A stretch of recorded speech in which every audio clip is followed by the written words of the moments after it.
Voy a grabar la sesión como siempre, tanto en mi celular que tengo aquí a mi lado como en la computadora y mañana les comparto el video. Muy bien, pues en esta sesión tenemos una introducción que consiste en pensar un poco, analizar un poquito en unos cuantos minutos qué sucede en el planeta en ausencia de las virtudes. Haciendo la siguiente aclaración. Muchísimas personas, incluso predicadores católicos, y hasta sacerdotes y obispos y tal vez hasta cardenales, hablan sin saber de qué están hablando acerca de la pérdida de los valores. Y debo aclarar, haciendo una aclaración contundente, que esto es falso. Los valores no se pierden. ¿Qué es lo que se pierde realmente?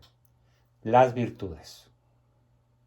Entonces estamos en una sociedad en donde aquella famosa canción de don Francisco Gabilondo Soler, que decía más o menos así: escondida por los rincones, temerosa de que alguien la vea, platicando con los ratones, yo soy la pobre muñeca fea.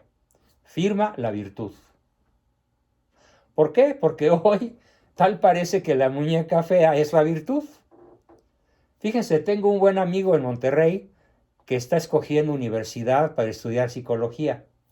Y me decía que después de haber analizado el ambiente estudiantil de 3 o 4 universidades, decidió irse a una en donde él tiene la certeza de que sus compañeros no lo van a traer de su pera de entrenamiento por ser él una persona que ama la virtud.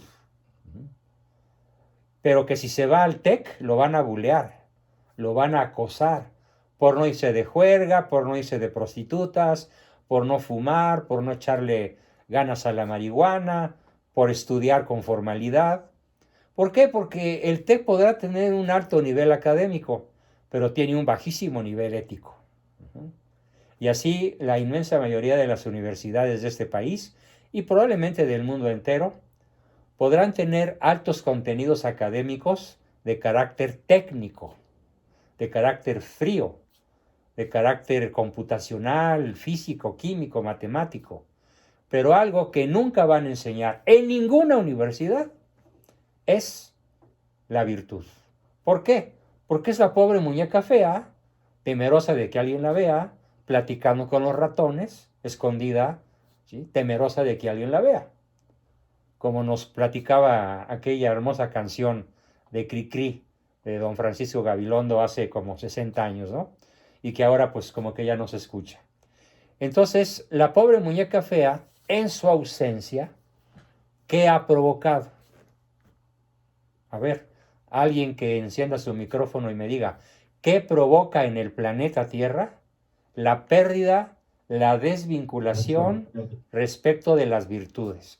¿Qué se produce en ausencia de la virtud? ¿Quién me La, dice algo? la decadencia. La decadencia de la sociedad, muy bien. El vicio. A ver, Humberto. El vicio. El vicio, ¿qué otra cosa? Como más concreta, ¿sí? Más específica, más en detalle. El pecado. El pecado, ¿sí? Pero el pecado tiene nombres y la sociedad actual sufre algo que se llama azotes del tercer milenio. ¿Cómo qué azotes del tercer milenio estamos sufriendo hoy? Yo tengo contabilizados 22 azotes del tercer milenio y cada uno de esos azotes está explicado en mi libro de Solo la persona virtuosa es feliz. ¿Quién podría señalar un azote particularmente cruel con la sociedad actual en ausencia de la virtud?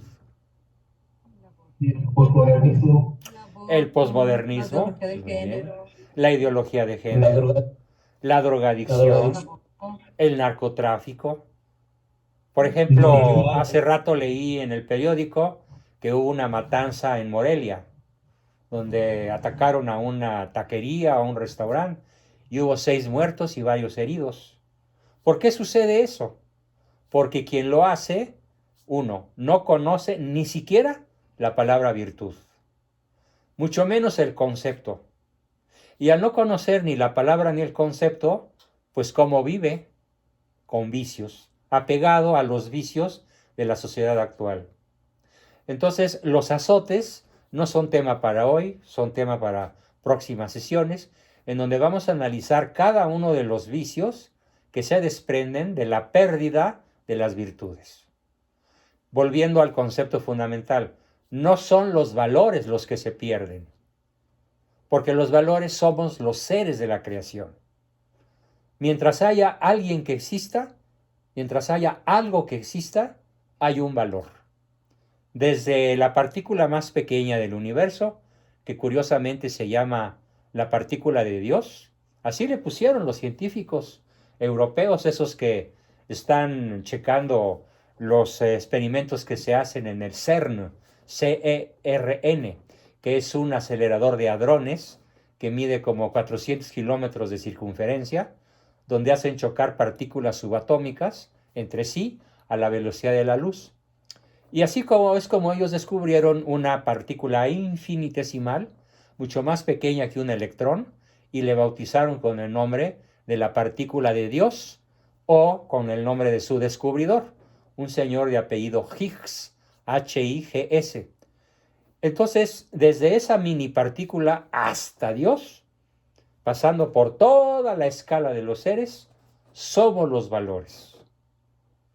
Los valores somos quienes existimos en cualquiera de sus reinos.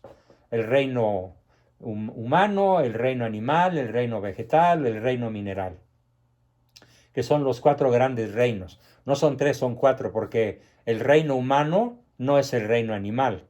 Aunque tengamos algo de animales, en realidad formamos un reino aparte al reino animal estrictamente considerado.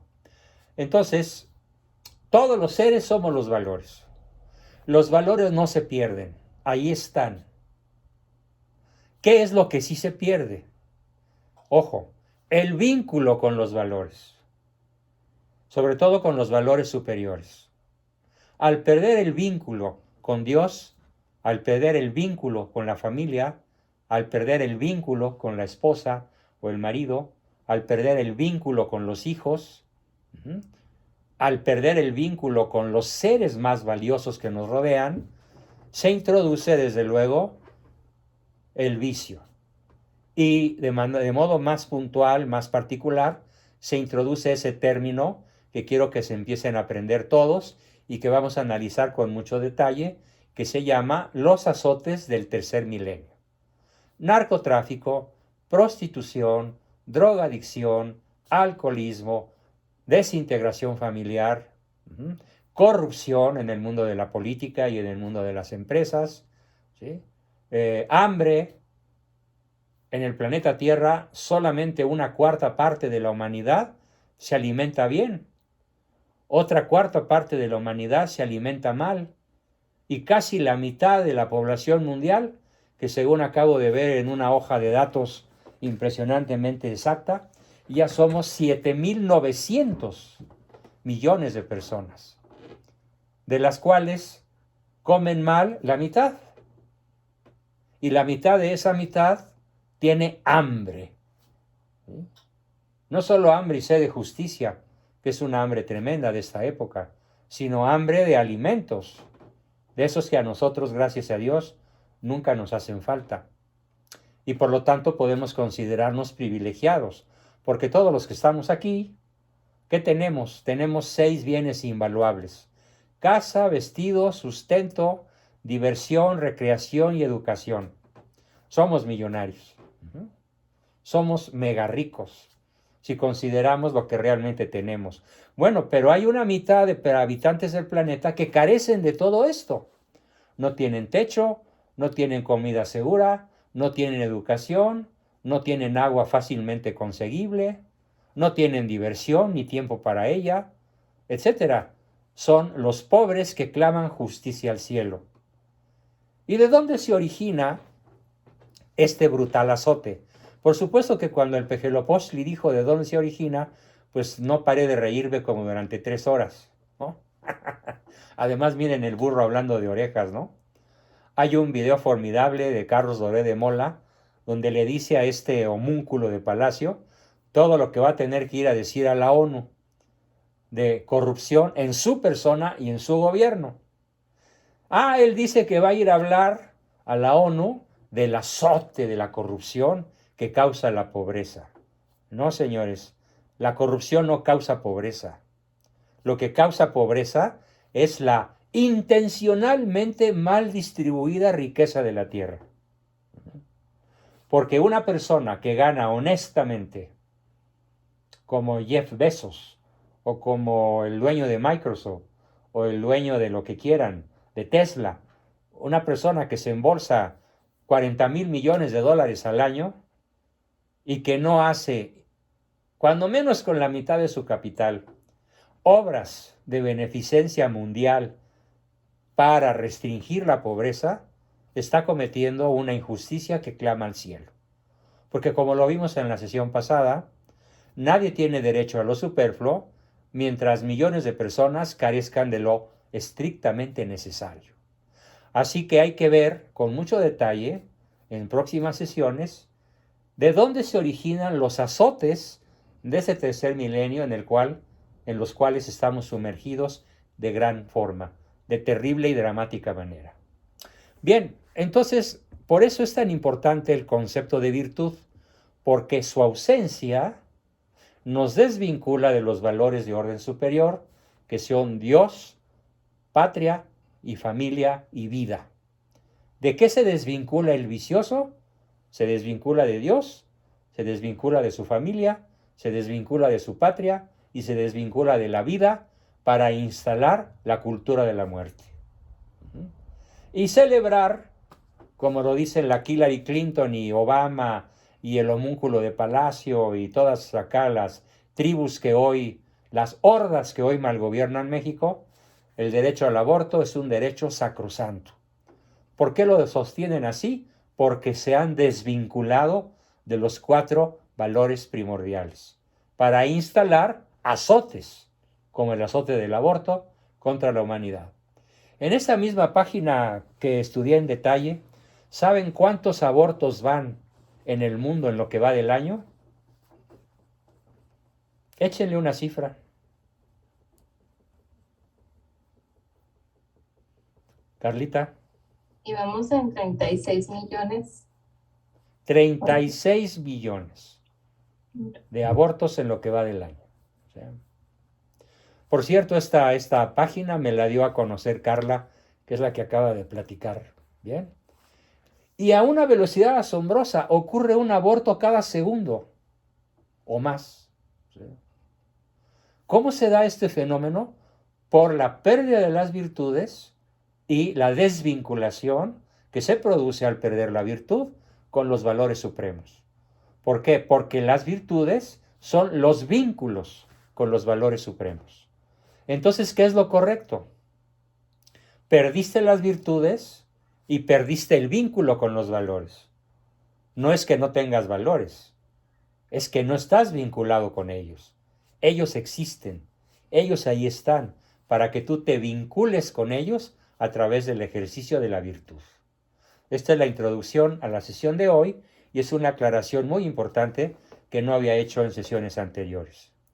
Así que, obviamente, en su momento estaremos analizando virtud por virtud.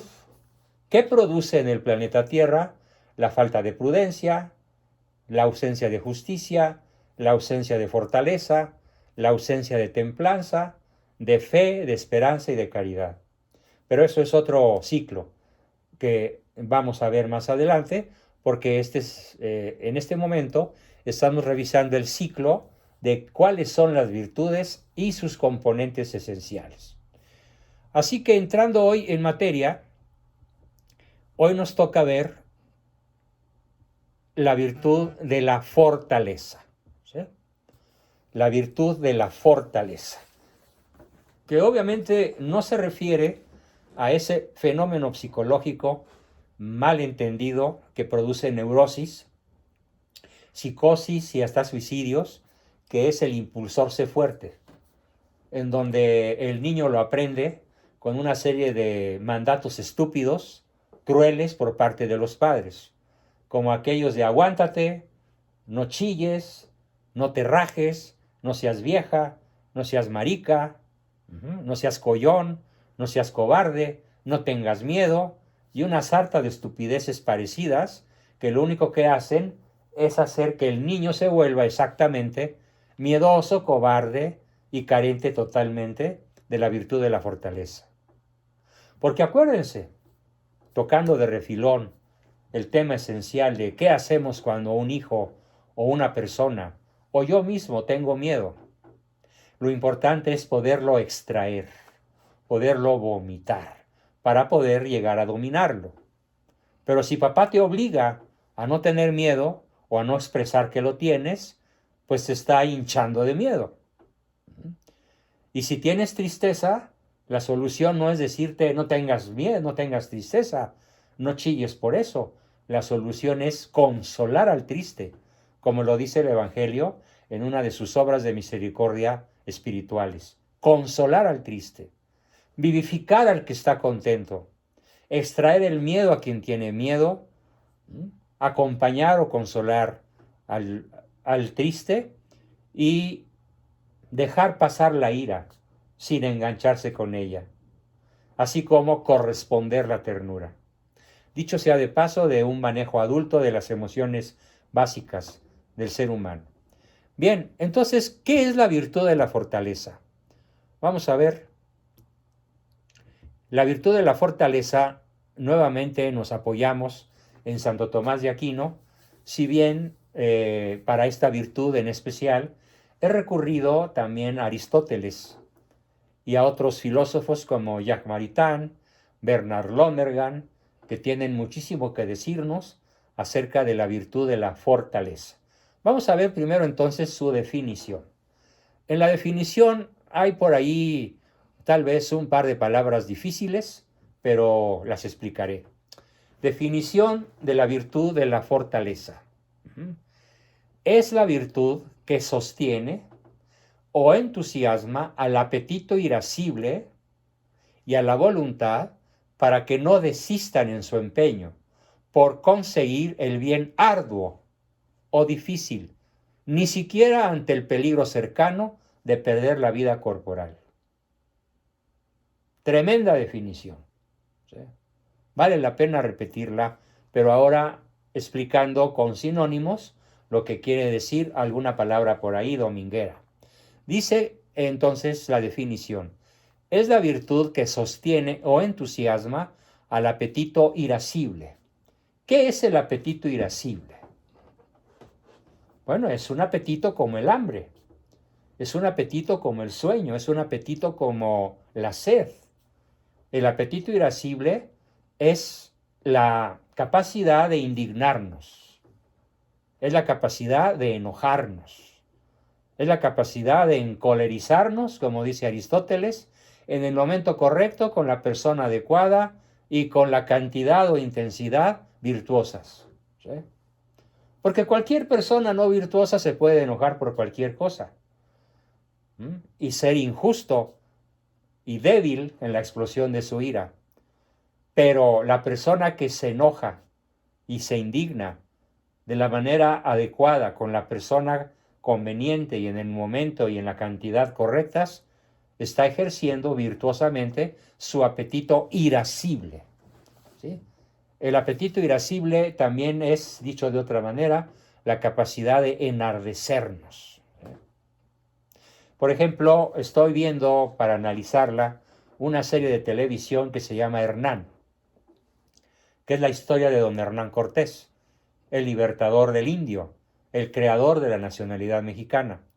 Y pues esta serie, que no recomiendo, más que a los muy ya entrados en el conocimiento de nuestra historia, que pueden ser la mayor parte o la totalidad de ustedes, tiene capítulos y pasajes excepcionalmente bien hechos. Y tiene capítulos y pasajes que son una calumnia contra Hernán Cortés y su gente. Una brutal calumnia. El resumen es que esta serie está hecha para denigrar a Cortés. Y de vez en cuando, pues tiene escenas en donde, pues porque no hay más remedio, pues presentan la verdad como fue. Por ejemplo, una escena en donde se ven cientos de miles de calaveras que dejan indignadísimos y encolerizadísimos, furiosos, iracundos, enardecidos a Cortés y su gente. Y la reacción de Cortés es agarrar su espada y derribar aquella tétrica, putrefacta procesión de cráneos humanos que habían sido sacrificados previamente en los Zompantlis por los Hueytlatuanis, como el que actualmente encabeza la matazón de nonatos en México y en otras partes del planeta. Entonces, el apetito irascible es ese, ponerse furioso con quien conviene ponerse furioso, ¿sí? Enardecerse con aquello que vale la pena enardecerse. Hay un pasaje en el cual Cortés, como dice Bernal Díaz del Castillo, salta de modo sobrenatural para destruir el ídolo enorme de Huichilobos, Huitzilopochtli, que tenía costras de sangre de hasta 60 centímetros de espesor, de sangre humana. Eso enardece al bueno, enardece al virtuoso. Y entonces acomete hazañas, fíjense, entusiasma, sostiene o enardece al apetito irascible y a la voluntad para que no desistan en su empeño por conseguir el bien arduo o difícil. Siguiendo con este ejemplo sacado de la serie Hernán, hay que ver la escena en donde Cortés es reducido a la mitad de su ejército en la noche triste, escapando de la ciudad de Tenochtitlán, de la crueldad de los aztecas, y a pesar de eso, rehace su ánimo y es capaz de derrotar a 200,000 aztecas, 200,000 aztecas, con un ejército de solo 150 hombres, 6 mujeres y 8 caballos. ¿Cómo le hizo? Para hacer una victoria militar, la más importante de toda la historia del planeta. Porque nunca, ni en la vieja Grecia, ni en la vieja Roma, ni en China, ni en Japón, ni en Egipto, ni en ningún imperio de la tierra, se dio una victoria tan contundente de un puñado de personas contra una multitud de salvajes, que además eran antropófagos, y que no los querían matar, los querían agarrar vivos para comérselos, después de sacrificarlos. ¿Cómo se dio esa victoria, que es la victoria de Otumba, de la batalla de Otumba, que narraré con mucho detalle el próximo viernes? No falten, porque es el arranque de la hispanidad en México, la victoria de Otumba. Allí empieza la derrota de la élite azteca y el triunfo del mestizaje que ya había entre españoles y tlaxcaltecas. Porque ya había mujeres tlaxcaltecas que eran las esposas de los soldados españoles. Y ya había hijos en gestación. La esposa de Cortés ya estaba embarazada. Y ella pelea como cualquier varón, junto con otras 5 amigas que estaban en el ejército de Cortés. ¿Qué virtud necesitaron? La fortaleza. Para no desistir de la meta a lograr, aunque hubiera un peligro inminente de muerte. Como lo narra Cortés y Bernal Díaz del Castillo y Francisco González de Gomara y otros muchísimos historiadores de la época, yo he hecho un resumen para platicárselos el viernes con mucho detalle y mucha pasión. Es formidable esa victoria que marca el triunfo de la hispanidad. ¿Y en qué se basó el triunfo de la hispanidad? En la fortaleza de Cortés y de sus hombres y sus mujeres, y de sus aliados tlaxcaltecas, hombres y mujeres también, y algunos adolescentes y probablemente incluso niños. Entonces, fíjense, ahora ya cobra sentido. Virtud que sostiene o entusiasma el apetito irascible y la voluntad para que no desistan en su empeño por conseguir el bien arduo o difícil, ni siquiera por el peligro cercano de perder la vida corporal. Esa es la fortaleza. Ahora díganme ustedes, ¿cuánto existe en la juventud actual esta virtud? E incluso entre los adultos o entre las personas de mi edad. Sin temor a equivocarme, estoy absolutamente convencido de que es la virtud más ausente de todas. Por eso ahora a los millennials se les llama la generación de cristal, ¿sí? O como decía mi mamá cuando yo era niño, cuando alguno de nosotros chillaba por cualquier cosa injustificada, nos decía, pareces un niño de azúcar, ¿sí? Es la generación de azúcar cristalizada y por lo tanto tremendamente frágil, ¿sí? De hecho, hoy la inmensa mayoría de los profesores, no les llamo maestros porque no lo merecen, profesores de las escuelas primarias, secundarias, prepas y hasta alto nivel de posgrado, temen muchísimo frustrar a sus alumnos. Los padres de familia temen muchísimo frustrar a sus hijos. Con un no ante un capricho, ante la posposición de una necesidad, con un no a un privilegio excesivo. Entonces, ¿cómo se consigue en la niñez la virtud de la fortaleza? Con un principio formidable que se llama frustración no agresiva. Vas a frustrar a tu hijo con un no poderoso, pero a la vez empático y firme. Le vas a negar privilegios que no son necesarios para su calidad de vida. Le vas a negar, por ejemplo, papi, cómprame un refresco. Espérate 10 minutos. Espérate 5 minutos. Cuando llegues a la mesa, no te aboraces a agarrar el pan que ya sirvió la muchacha o el ama de casa. Espérate. Primero vamos a rezar y después vas a dejar pasar 1 minuto antes de darle la primer tarascada al bolillo. ¿Para qué? Para que vayas aprendiendo una de las características esenciales de la virtud de la fortaleza, que se llama tolerancia a la frustración. La virtud de la fortaleza se distingue porque la persona tiene mucha tolerancia a la frustración. ¿Y esto qué implica?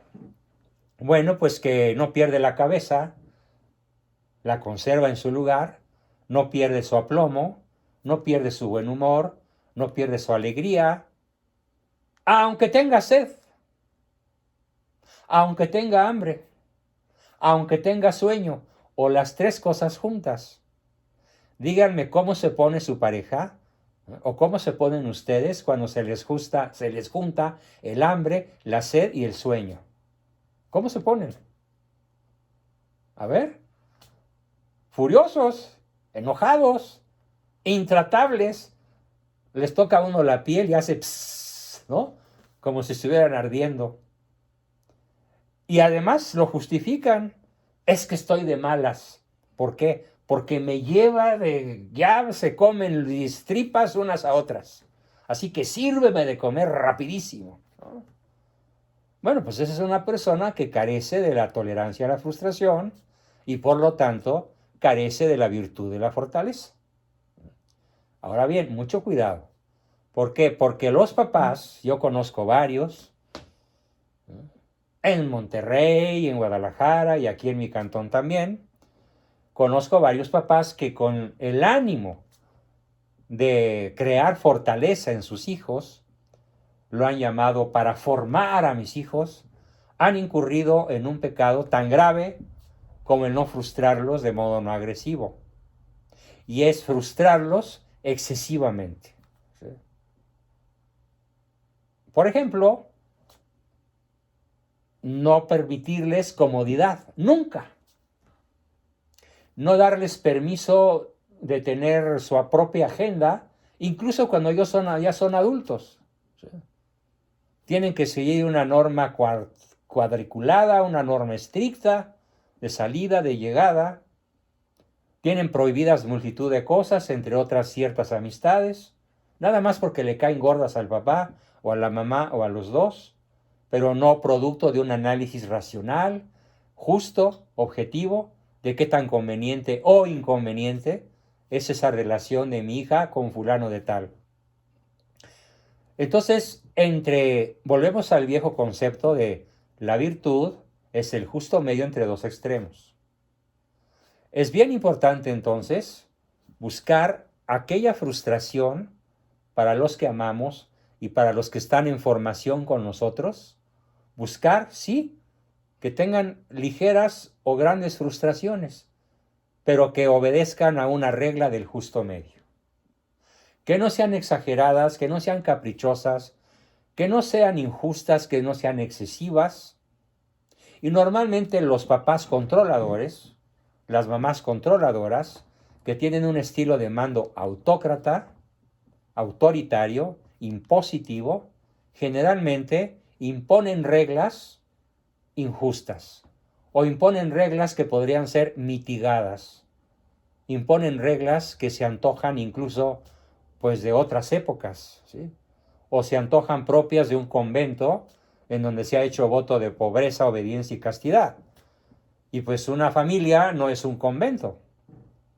En una familia se tiene derecho a la comodidad, al aire acondicionado agradable si es que el clima lo exige, a una buena cama, una buena comida, una buena mesa, ¿sí? Un buen traguito de licor con moderación, fiestas, salidas, privilegios, permisos, lo natural, lo normal. Pero si el papá o la mamá quieren desarrollar desde pequeños en los niños la virtud de la fortaleza, es fundamental crear cierta frustración en ellos no agresiva. Por ejemplo, en la crianza de mis hijos, ustedes saben, un bebé recién nacido pues pide teta cada 2 horas, ¿no? Bueno, entonces, ¿por qué no cada 3? Le sirve al bebé y le sirve a la mamá para tener periodos de sueño y de descanso un poquito más considerables que si el bebé pide la teta cada 2 horas y la mamá se lo da.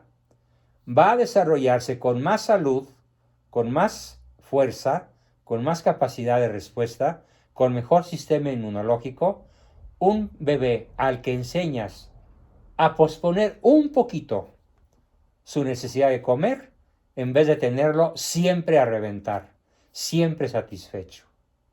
Porque se ha demostrado que la frustración, cuando es no agresiva y cuando es no excesiva, genera en los niños el sentido de la realidad. Y aprende ese niño ligeramente frustrado, no de forma agresiva, sino de forma inteligente, a distinguir entre él y su mamá. Aprende que él es yo y mamá es tú. Aprende que él es uno y su mamá es otra. Y cuando esa pequeña frustración no agresiva no existe, sino una satisfacción constante y a tetas llenas, a manos llenas, se da el fenómeno patológico de que el niño crece sin diferenciarse como personita respecto de la madre. Y cuando tú le das a un adolescente o a un niño que ya no es un bebé, o a un joven, cuando tú le das a manos llenas, ¿qué cosa generas? Pues un hijazo de mi vidaza, un gordolfo gelatino, literal, un nini que ni estudia, ni trabaja, ni sabe, ni quiere, ni puede. ¿Por qué? Porque todo lo recibió digerido y masticado y digerido, sin ningún esfuerzo de su parte. ¿Sí? Así que esa es la regla esencial para desarrollar en nuestros hijos, o en nuestros subordinados, o en alguna persona que dependa de nosotros, la virtud de la fortaleza. El justo medio que se llama frustración no ofensiva, frustración no agresiva o frustración moderada. Y es ahí donde muchos papás van a tener que aprender. De la izquierda, correrse al centro. De la derecha, correrse al centro. Porque en la izquierda no hay ninguna frustración. En la izquierda todo es darle alegría a tu puerco Macarena. En la izquierda es no hay límites. En la izquierda es todos tus antojos se te tienen que cumplir para que no te enojes, para que no te traumes, para que no te deprimas, para que no me odies, para que me ames. ¡Qué terrible falsedad! Y en la derecha es te niego todo para que aprendas. Te niego, te niego, te niego, te niego, te niego, te frustro, te frustro, te frustro. Óyeme, pues si no es un convento, y aun en el convento, las reglas excesivas en los conventos de la Edad Media y el Renacimiento hicieron tronar gachísimo a muchas comunidades que habían empezado bien, con el justo medio del ascetismo, de la virtud de la fortaleza, de la tolerancia a la frustración. En ninguna parte, ni en el cuartel siquiera, se vale exagerar. Y conozco papás que tienen a su familia como en un cuartel, pero son muchísimas más numerosas las familias que tienen a sus hijos como si fuera un kinder donde siempre hay recreo. Y donde la tienda de dulces no cuesta nada. Y después la tienda de los automóviles, las motocicletas, la ropa de lujo, tampoco les cuesta nada. Porque papá compra todo. ¡Qué error tan terrible! ¿Tú quieres un hijo virtuoso? Vas a tener que aprender a decirle no muchas veces. Claro, ya lo hemos dicho, con suavidad exquisita en el modo y firmeza absoluta en el fondo. Pero revisa tus reglas. Revisa la rigidez en la que puedes estar cayendo. Revisa el afán de control que puedes estar exagerando. Revisa la autocracia perseguidora con la cual puedes estar imponiendo reglas que no van a formar, que van a deformar a la criatura y la van a convertir en un niño eternamente resentido, enojado contra sus padres, sobre todo contra el padre controlador o la madre manipuladora, pero principalmente contra el padre controlador, autócrata o impositivamente formador, pero en realidad deformador de su prole. Bien, ¿cuáles son los actos o funciones de la fortaleza? Para esto les voy a pedir que se imaginen dos animalitos, del zoológico o de la selva. Imagínense, por favor, un tigre. ¿Cuál es la característica principal del tigre? Más que del león, o del puma, o del jaguar, el tigre se define como el animal más acometivo de la selva. Es el más acometivo, ¿sí?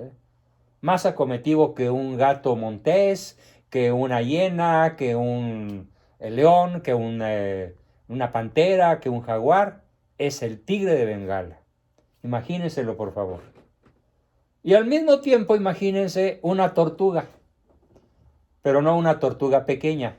Imagínense una tortuga galápago, que pesa hasta media tonelada. Sí, pesa 500 kilos una tortuga galápago. Y se le puede parar encima a un elefante. Y la tortuga se mueve, con todo y elefante. Imagínense estos dos animales, al mismo tiempo, en una misma persona, que es dueña de la virtud de la fortaleza. Entonces esa persona, ¿cómo es? Es un tigre acometivo y es una tortuga resistente. Entonces, ¿cuáles son las dos características o las dos funciones de la fortaleza? Acometer y resistir. Volviendo a la serie Cortés, Hernán Cortés, cuando él está rodeado de 200,000 caníbales armados de hondas que manejan con una precisión extraordinaria. De hecho, una pedrada le toca a Cortés en la cabeza y le hace un hoyo en la cabeza, al grado de descubrir las cortezas cerebrales. Es una herida de la que tardó mucho tiempo en sanar. ¿Sí? Rodeados por esa turba de caníbales, ¿cuál es el acto de la fortaleza? Resistir. Y Cortés ordena: resistid, mis valientes. ¿Sí? Resistir, resistir, resistir. Pero en una de esas, como lo narraré en detalle el viernes, ve la oportunidad de acometer por un hueco en las filas de los caníbales. Y acomete por ahí. Y esa acometida, después de resistir, lo lleva a la victoria. Los dejo picados para que sepan en qué consistió esa acometida de Cortés, con sus 8 caballeros que le quedaban vivos. Tenía 8 caballos, y con esos 8 caballos, él más Cristóbal de Olid, Juan de Sandoval, Gonzalo de Fulano y así, después les daré los Cristóbal de Olid, por ejemplo, acomete y logra la victoria. Pero ¿cuál fue el secreto? El secreto militar, que por cierto se lo sopló una mujer, doña Marina, la Malinche, ¿sí? Así que con toda justicia podemos decir que la Malinche es la mamá de México, literal, porque es la primera mujer que tiene un niño mestizo, don Martín Cortés, y es la mujer que aconseja a Cortés desde su desembarco hasta la victoria en Tenochtitlan. Siempre fue su consejera, y él siempre fue dócil al consejo de una mujer indígena que tenía una cualidad extraordinaria, que era la de ser políglota, porque hablaba 3 lenguas. Bien, entonces, acometer y resistir son las 2 funciones de la virtud de la fortaleza. Acomete para la defensa del bien, no acomete por cualquier cosa. La virtud de la fortaleza es virtud cuando acomete en la defensa del bien. El bien de la salud, el bien de la vida, el bien de la propiedad, el bien de la libertad, el bien de la patria, el bien de nuestro Señor Jesucristo, el bien de la iglesia. Cuando acometes en la defensa del bien, cualquiera que éste sea, siendo un bien honesto, estás realizando un acto de fortaleza. Y ahí tienes que ser un tigre. Pero al mismo tiempo, si te falta la virtud de la resistencia, a pesar de que seas un tigre, si no eres resistente como la tortuga, que aguanta el elefante parado encima de ella y camina, pues entonces te falta la otra mitad. Y si te falta la otra mitad, pues no estás completo y fácilmente puedes ser derrotado. Así que tienes que ser un tigre tortuga o un tortuga tigre. Una sola palabra, un solo concepto. Acometer y resistir, resistir y acometer. ¿Y cuántos de los problemas que ustedes me han consultado en su vida se podrán resolver de un golpe en el momento que decidan adquirir, practicar, vivir la virtud de la fortaleza? Ahora bien, decirlo es fácil, pero vamos a ver en dónde la puerca tuerce el rabo, dónde se complican las cosas. Porque la virtud de la fortaleza, de acometer y resistir, tiene que ir acompañada de cuando menos 6 virtudes, sin las cuales ni acometes ni resistes. Hoy las voy a enunciar y probablemente en la próxima sesión las voy a desarrollar. No, seguramente. Vamos a ver todavía que esto de acometer con firmeza, fíjense, resiste con firmeza los asaltos del mal. Cortés resistió durante horas enteras. Además es una batalla que dura más de 24 horas. Resiste los ataques del maligno, de los que solo querían comer, atraparlos vivos, engordarlos, sacrificarlos y comérselos, como era la costumbre azteca, para no retroceder ni un paso en el camino emprendido. Y en efecto, Cortés, pudiendo haber retrocedido, no retrocedió. Acometió para defenderse de los asaltos del mal. Resistió para contener los asaltos de la maldad. Porque, como lo dicen los historiadores de la época, el reino azteca, el imperio azteca, era ojo, lo dice Motolinía, uno de los grandes historiadores sacerdotes de aquella época, el imperio azteca era un traslado del infierno. Y Huitzilopochtli, era un demonio al cual adoraban los aztecas. Literalmente un demonio. No es licencia literaria describir a Huitzilopochtli como un demonio. Literalmente, los aztecas adoraban a Lucifer. Literalmente. Además, la persona que es dueña de la virtud de la fortaleza, fíjense qué interesante concepto que nos da Santo Tomás. Reacciona con serenidad y aplomo. Serenidad y aplomo. En casos repentinos e imprevistos de peligro. Serenidad, tranquilo. No le gana la ira, no le gana el miedo, no le gana la tristeza, no le gana el pánico, no le gana la ira, serenidad. Y aplomo frente a una circunstancia repentina e imprevista. Cuando Cortés realiza esa batalla de Otumba, él pensaba que se iba a enfrentar a un ejército como el que ya se había enfrentado días atrás, de 20,000 hombres. 20,000 contra 600 en la Noche Triste. Él consideró que la fuerza azteca iba a ser similar. Pero de imprevisto, sin que hubiera la menor posibilidad de imaginarlo, resulta que todos los cerros en kilómetros cuadrados a la redonda estaban llenos de aztecas. Caníbales y dispuestos a tomarlos presos, engordarlos, comérselos después de sacrificarlos. Nunca se imaginó que el imperio azteca fuese capaz de reunir 200,000 guerreros para atacarlo. ¿Cómo reaccionó? Con serenidad y aplomo. Y además, constantemente todos los soldados españoles que traían en su mano, aparte de la espada, el rosario. El rosario. Igual que en la batalla de Lepanto, que ocurriría 50 años después, exactamente 50 años después, los españoles traían el rosario colgado, comenzando por Cortés. La Malinche también traía su rosario, ya bautizada desde 2 años atrás, y a base de rosariazos se enfrentaron con aplomo, serenidad y firmeza a un ejército miles de veces más grande que el suyo. Además, con la enorme diferencia de que por cada tiro de arcabuz había 30 flechazos aztecas.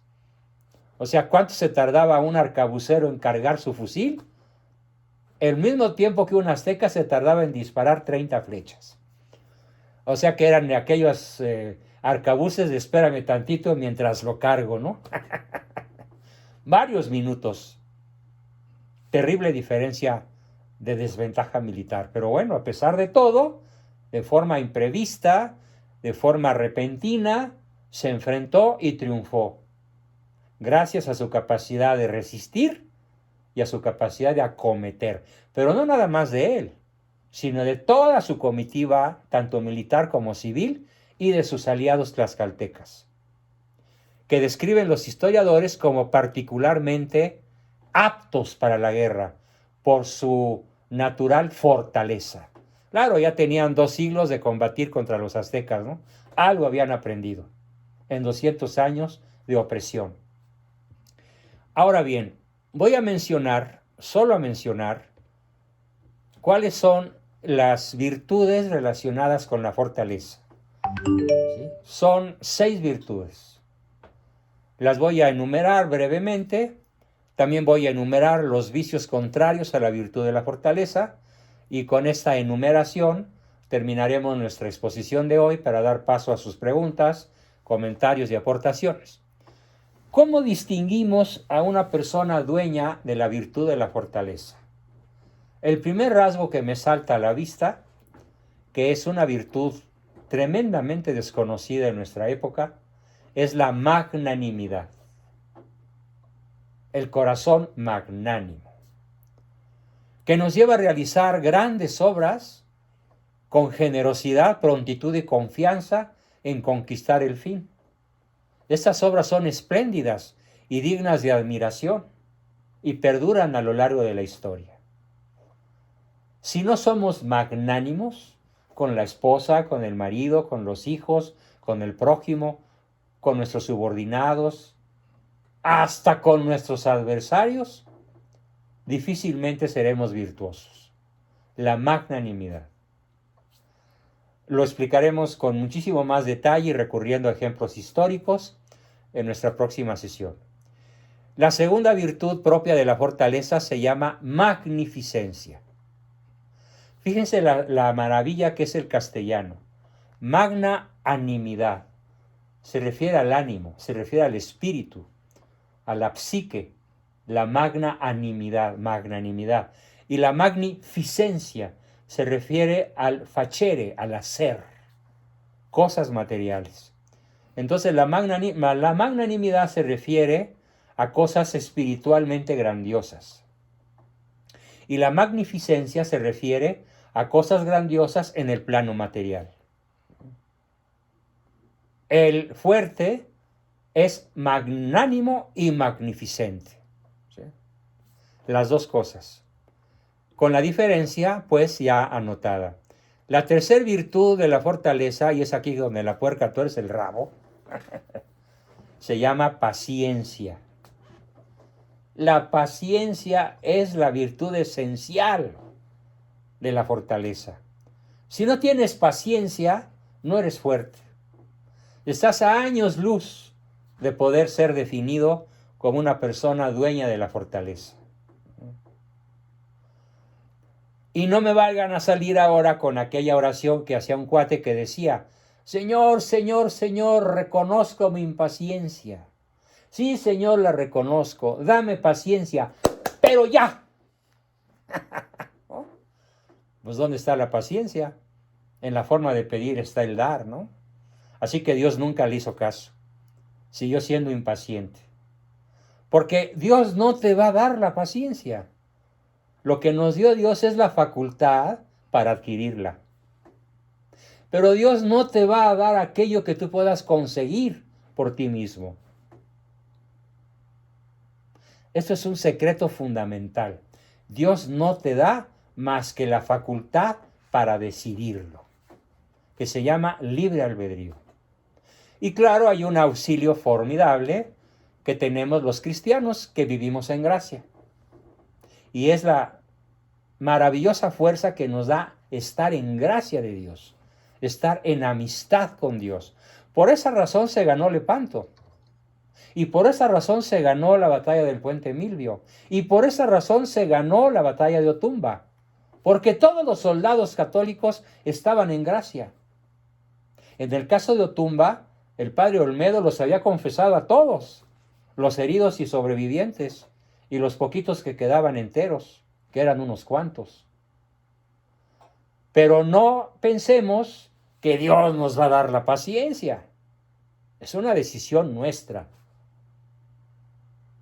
Y Dios te puede ayudar con su gracia, pero sin tu decisión, el que te salva, el que te creó sin ti, no te salvará sin ti. Así que a ponerse vivos y a buscar la decisión y a llevarla al terreno de la práctica, de ser aplomado, paciente, tranquilo y sereno frente a las cosas que generalmente nos hacen reaccionar de modo impaciente. La siguiente virtud que también vamos a analizar con mucho detalle es una palabra dominguera que quiero que se aprendan, que se llama longanimidad. Imagínense una salchicha larga, ¿sí? Enormemente larga. Por eso se llama longaniza, ¿no? ¿Qué es la longaniza? Pues una salchichota que puede medir hasta varios metros de largo. Bueno, pues la longanimidad quiere decir lo mismo. Es un estado de ánimo que se prolonga incluso por muchos años, en tanto obtienes el fin buscado, sin perder el entusiasmo por obtenerlo. Una maravillosa virtud que vamos a ver incluso el viernes en Hernán Cortés. La capacidad de seguir con una empresa y otra y otra y otra y otra durante toda su vida.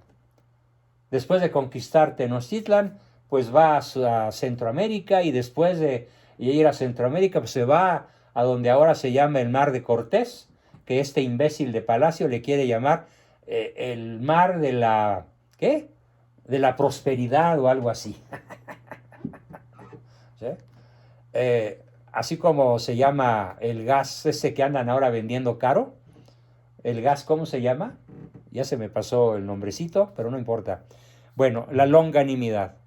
Y luego tenemos la quinta virtud, ¿perdón? Gas del bienestar. Ese. Ah, pues así le quieren poner al mar de Cortés, por odio a Cortés. El mar del bienestar. Bueno, la siguiente es la virtud de la perseverancia, que no es lo mismo que la longanimidad. Y explicaremos en su momento detalladamente que la perseverancia nos inclina a persistir en el ejercicio del bien a pesar de la molestia que la prolongación de ese ejercicio nos procure. Y finalmente, una de las cosas más difíciles en el mexicano, la virtud de la constancia. ¡Ah, qué buenos somos para empezar algo! Y qué malos somos para coronarlo. Incluso en el deporte. México puede meter 2 goles y lo más probable es que le metan 3. ¿Por qué? Porque no fue constante, no fue perseverante, no fue longánime. Este partido termina hasta que termina, como dice el perro Bermúdez, ¿no? Ah, no, por ahí del minuto 80 creen que ya terminó, se echan para atrás y bye, ¿no? Incluso en muchos mundiales así ha sucedido. Porque no tienen paciencia, porque no tienen magnificencia, porque no tienen magnanimidad, carecen de la virtud de la fortaleza y entonces van a incurrir fácilmente en los vicios de la ausencia de la virtud de la fortaleza. Nada más los voy a enumerar, que son la presunción. Una persona presumida parece ser fuerte, pero es profundamente débil. Una persona ambiciosa parece ser fuerte, pero es profundamente débil. Una persona vanidosa y pedante, ¿sí? Parece ser fuerte, pero es incapaz de acometer grandes hazañas y de resistir grandes maleficios. La vanagloria, ¿sí? La vanagloria, la pertinacia, ¿sí? Como hablando de la vanagloria, me acordé de un ejemplo magnífico que le dijeron a Mohamed Ali, aquel famoso boxeador que toda su vida fue campeón hasta que le dio el mal de Parkinson. Y le preguntaban, oiga, señor Mohamed, ¿usted es el boxeador número 1 del planeta? Y se enfurecía, se levantaba del sillón donde estaba echándose una siestita y decía, falso, falso, falso, no soy el número 1, soy el único. Eso no lo hace fuerte. Eso es vanidad, pedantería, presunción, pero no es fortaleza. Y es parte de la historia de Mohamed Ali. Así se definía él. No soy el uno, no soy el número 1, soy el único. A ver quién se lo cree, ¿no? Y posiblemente Hugo Sánchez incurrió en el mismo pecado. Soy el único que fue campeón en Europa 5 veces. ¿Sí? Bueno, pero ya vendrán otros, ¿no? Como de hecho ha sido. Bien, y finalmente la falta de fortaleza te hace, ojo, ser pertinaz. La palabra pertinacia es la exageración de la terquedad. Una persona necia, terca y pertinaz parece fuerte, pero no lo es. Es necia, es viciosa. Una persona que de cualquier cosa se pelea tiene el vicio de la discordia. No es fuerte. El que de todo se enoja o se pelea. O el vicio de la disputa. De todo se molesta, de todo echa carnes y maldiciones. Una persona desobediente tampoco tiene la virtud de la fortaleza.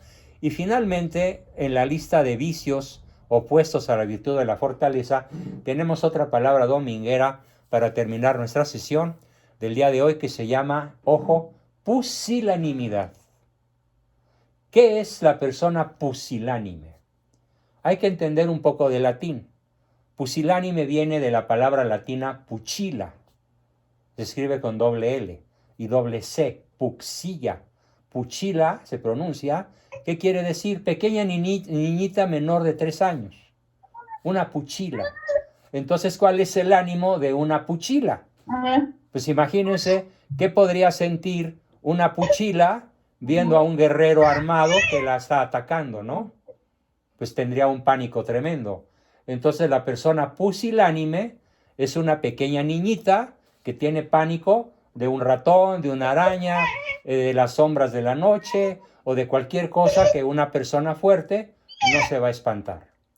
Por ahí se oye un ruido muy desagradable, ojalá lo pudieran silenciar, porque yo intenté hacerlo pero no pude. Bien.